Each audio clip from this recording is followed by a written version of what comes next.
olmalıdır, ona biz baxmalıyıq ilk olaraq ki, siz essay yazarkən sizin mütləq şəkildə birinci introduction'ınız olmalıdır. Introduction nədir? Giriş olmalıdır. The styles of the music, musiqi növləri, stilləri. Sizin əgər essinizdə adı olsa, siz ilk olaraq 2, maksimum 3 cümlə giriş hissədə verməlisiniz. Yəni, musiqi növləri deyəndə siz nəyi nəzərdə tutursunuz? Məsələn, bir cümləyə başlayırsınız ki, dünyada çox sayıda musiqi növləri var, onların ən qədimi filandır və s. Yəni, ümumi bir neçə, çox dərinliyə getiriniz, səhvli informasiya verirsiniz ki, nədir? Bu sizin olur general statementiniz, hardasa 2-3 cümlə olur. Sonra thesis statement gəlir. Thesis statement ən önəmli faktordur essaydə. Niyə görə ən önəmli faktordur? Sizin həmişə hər hansısa bir oxucu, müəllifin essayinizə baxır ki, mən bunu oxuyayım yoxsa yox, onu thesis statementdən tapır. Siz musiqi stilləri oldu essayinizin adı. Amma siz musiqi stillərdən demək ki, danışacaqsınız hər birindən. Hər birindən də olsa 2 və 3 dərsi seçirsiniz. Olsun, məsələn, rock, biri də olsun rap. Əgər siz danışacaqsınız rock və rapdən, mütləq şəkildə thesis statementdə son olaraq yekun verirsiniz. Bu sizin introduction'ınızın, yəni giriş paragrafınızın son cümləsi olur. Siz thesis statementdə deyirsiniz ki, musiqi növlərinin bir sıra növləri vardır ki, onlara rap və rock musiqi stili daxildir. Sonra ikisindən başlayır. Demək, sən onun 2 dənəsinin adını çəkdir, 2 dənəsinin adını çəkdir. O demək ki, sən essaydə birinci paragrafında rapdən və ikincidə rockdan danışırsan, yeri dəyişdirə bilərsən, fərqi yoxdur, hansı sırayla verirsiniz thesis statementdə. Thesis statementdə bir cümlədən ibarət olur adətən. Thesis statement ən önəmli faktordur. Mən baxdım, gördüm ki, sən rock və rapin adını çəkmişsən, demək, sən essaydə ancaq onlardan danışırsan. Sən essaydə keçişdən sonra body paragrafları. Body paragrafları nədir? Sənin thesis statementdə adını çəkdiyin həmin o musiqi stilləri. Sən introduction'ı bununla bitir. Giriş cümlə 2-3 dənə, thesis statementdə son olaraq artıq bir cümlə olur və göstərsən ki, sən burada hansı, konkret hansı stildə danışacaqsın. Adı mütləq şəkildə verilir. Sonra keçdik body paragraf. Body paragraflar nədir? Yəni, rockdan bilirlər, düzdür, biri rockdur. Başlayırsan birinci, burada translation signalları istifadə olan fayl var, onu heç göndərəcəm, hazırlamışam. Mesela, first of all, ilk olaraq musiqi stilllərindən biri rockdur. Bunu dedim. Sonra keçmişdən digər. Sənin rock musiqi stili nə vaxt yaranır? Məsələn, kimlər oxuyur, hansı məşhur dünyada, hansı məşhur qruplar var, musiqi qruplar var ki, sırf rock stilində oxuyur. Müğənnilərin adını çəkir dərsən, sevdiyin mahnıları çəkir dərsən. Bəli, support nədir? Supporting details, supporting sentences. Yəni, dəstəkləyici məlumatlar. Yəni, sadəcə rock musiqisi var deyib dayanmışsan, mütləq şəkildə onun haqqında məlumat verməlisən, ən az 3-4 cümləyə. Yəni, sən o paragrafını doldurmalısan. Oxucu kifayət qədər həmin rock stilləri haqqında, musiqi stili haqqında məlumat almalıdır. Və burada istifadəçinizdə for example, for instance, yəni məsəl üçün nədir? Mən dəstəyi verirəm də fikrimi. Orada misal göstərirsiniz ki, filançda filandır. Bu sizin olur birinci body paragrafınız. İkinci paragraf, siz thesis statementdə rock demişdiniz, ardıcıda rap dediniz, düzdür. Rap dediniz deməli, ikinci paragrafınız sizin, məntiqən üçüncü olur, amma body paragrafı ikincisidir də. İkinci body paragrafınız sizin olacaq rap haqqında. Artıq siz burada rockdan danışa bilməzsiniz, başqa musiqi növünə yox, sırf rap haqqında danışacaqsınız. Əgər danışırsınız başqa növdə, o zaman qarşılıq yaranır. Sizi heç kim başa düşürür, amma asal sistemli məlumat tapa bilmirlər. Deyəcəksiniz, the second one, in addition, moreover, siqnalların istifadəsiz transition, linking words deyilir olaraq. Bundan əlavə olaraq necəsiniz ki, məsələn, musiqi növlərindən digərisi rapdir. Yenə rapdə eyni burada necə məlumat verirsiniz, mütləq şəkildə sizin supporting details olmalıdır. Necəsiniz ki, bu vaxtda yaranır, məsələn, belə məşhur insanlar var ki, rap musiqisi oxuyurlar. 4-5 cümləni burada paragrafınızı doldurursunuz. Yəni, əsaslı məlumatlar verirsiniz. Siz thesis statementdə 2 dənə rock və rapin adını çəkdiniz. Ona görə də siz burada artıq bundan yekunlaşdırırsınız body paragraflarınızı. Üçüncü hissəyə keçib, məsələn, caz musiqisindən danışa bilməsiniz. Danışıq desiniz artıq yanlış görə gedir. Çünki thesis statementdə o bunun adını çəkməliz. Ya da thesis statementdə rock və ya rap dediniz, artıq burada rockdan yazıb, rapdən yazmayan esiniz yardımcılıq hesabı olur. Burada nədən siz qaynaqını çəkmişsiniz bir sözlə? Burada həmin o bir sözü çəkdiyinizdə 2 paragraf şəklində, 3 dənə çəkdiyinizdə 3 paragraf şəklində mütləq şəkildə izah etməlisiniz ki, nəyi? Və təbii ki, son olaraq da conclusion. Neydi bunun içində? Deməli, sizin conclusion'u. Conclusion nədir? Nəticə deməkdir. Nəticədə siz deyirsiniz. Göstərin, restatement or summary of the main points, final comment. Siz ümumilikdə STD nədən danışmışsınız? Ən çox sizin deməli, paragraf, introduction paragrafınız var, giriş hissədə etmişsiniz. Bakın onu siz sanki səhv edirsiniz. Yenidən yazırsınız introduction'ı.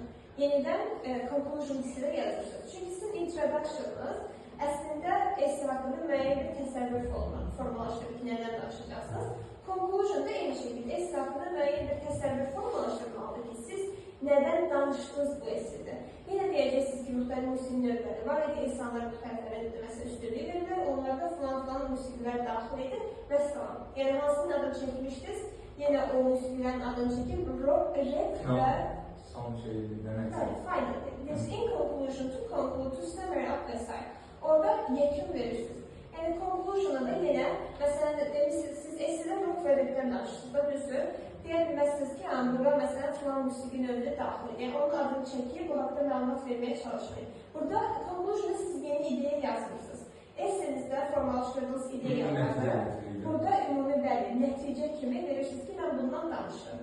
Bura heç vaxt yeni fikir əlavə edə bilməzsiniz. Yeni söz yaza bilərsiniz, sinonimlərdən istifadə edilərsiniz. Çünki eyni şey yazmamalısınız da, sizi təkrarçılığa yol veriləməzsiniz. Amma yeni ideya nəticə şəkildə olmaz. Çünki artıq conclusion'da yeni bir şey çıxır ortaya. O zaman sizin eseniz uğurlu hesap olunur. Bu sizin ümumi esse strukturunuz. Benim bir esse var, onun üzerinde izah edeceğim. Necə olmalı aslında. Siz de yazarken bundan sonra buna əməl edeceksiniz. Burada bir sualınız var mı? Esse'nin styles of popular music. Esse'nin adını artık gördüm ki, ben bu essede mütləş şekilde danışmalıyım. Müasir musiqi stillərindən, növlərindən. Deməli, introduction paragraf görürsün burada hansısa 3-4 cümləyə verildi. Baxın, music is truly the one of the universal language. Buna qədər gəldi və ən axırda bu introduction'da gördünüz, introduction'ın statement hissələrdir burada. General statement, yəni ümumi məlumat. Və nəhayət, introduction'ın son cümləsi bir tezi statement olur, düzdür. Və tezi statement bizə məlumat verir ki, mən bu esdə hansı musiqi style'lar, yəni stillərdən danışacağım. Three of the more successful styles are reggae, punk and rap. Deməli, mən artıq burada bildim ki, reggae'dən bir dənə, ikinci punkdır, üçüncü isə rapdır.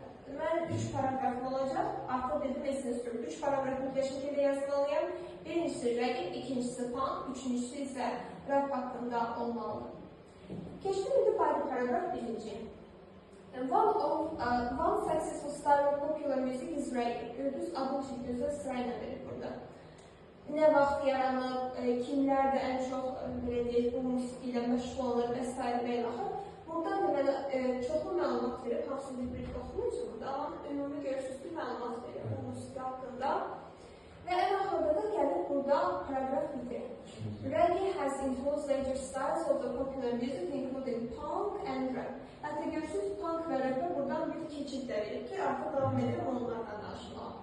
Birinci paragrafda göstərdiyim kimi danışdı bu adam reggae musiqi stilindən.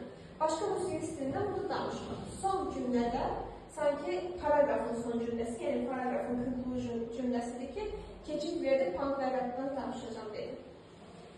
İndi keçid ikinci paragrafa, deməli punkdan danışacaq. Çünki tezi statement'ı mən demişdim, reggae, punk and rap. Second, görürsünüz, ikinci sözlərdən istifadə, yəni ikinci olaraq, mənim artıq ikinci paragrafını demək üçün. Successful style of popular music is punk. Adım verdi punk. Sonra punk nədir, nə vaxt başlayıb, görürsünüz, yeni yaranmaq nə vaxt başlayıb, sonra burada davam edir demək. Burada da böyük bir paragraf, çünki əslində musiqi geniş mövzudur.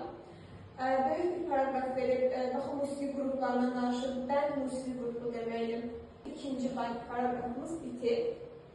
Burada artıq deyəcək heç nə qalmır, yəni. Bu bitir, yəni ki, artıq mən bitirdim, punk haqqında danışmağı. Deməli, sıra artıq, the third successful style of popular music is rap. Rap'in sıra. Rap haqqında danışacaq, ancaq üçüncü paragrafda. Artıq digərlərini qatışdırmayacaq bura. Üçüncüdə ancaq rap'dən danışacaq. Yenə rap nə vaxt yaranır və s. baxaq. Yəni, görürsünüz burada. yanında first appeared ortaya çıxmaq deməkdir. Nə vaxt yəni 70-ci illərdə və s. nə vaxt daha çox məşhur olmağa başlayıb 80-90-cı illərdə ən məşhur rap musiqiçilərindən danışıb adlarını çəkir və s. Yes. Burada da ümumi rap, yəni rapperlər haqqında məlumat verir, rap qrupları ola bilər, nə vaxt yanında və s. Bu da rap haqqında danışdıq və 3-cü body paragrafda burada yekunlaşdı. Deməli, siz 3 body paragraf, introduction verdiniz. Introduction'da dediniz ki, mən danışacağım deməli. Rap musiqisindən, punkdan və reggae musiqisinə. 3 paragrafın 3-ündə də danışdıq, düzdür. Və hər birində gördünüz ki, transition signal var. First of all, second one, third one, dəyişənlər. Sizə ən son nə lazımdır? Conclusion lazımdır. Nəticəsiz. Nəticədə siz nədən danışacaqsınız? Bütün essedə nədən danışdınız? Onu 1-2 cümləyə ifadə edirsiniz. Onun üçün də sizə ən kömək olacaq variant introduction hissəsini yenidən yazmaq. Yəni başqa sözlərdən, amma ideyəni yeni saxlamalı. To sum up, yekunlaşdırsam deməkdir. To sum up, popular music changes constantly. Some styles enjoy lasting popularity, but others disappear.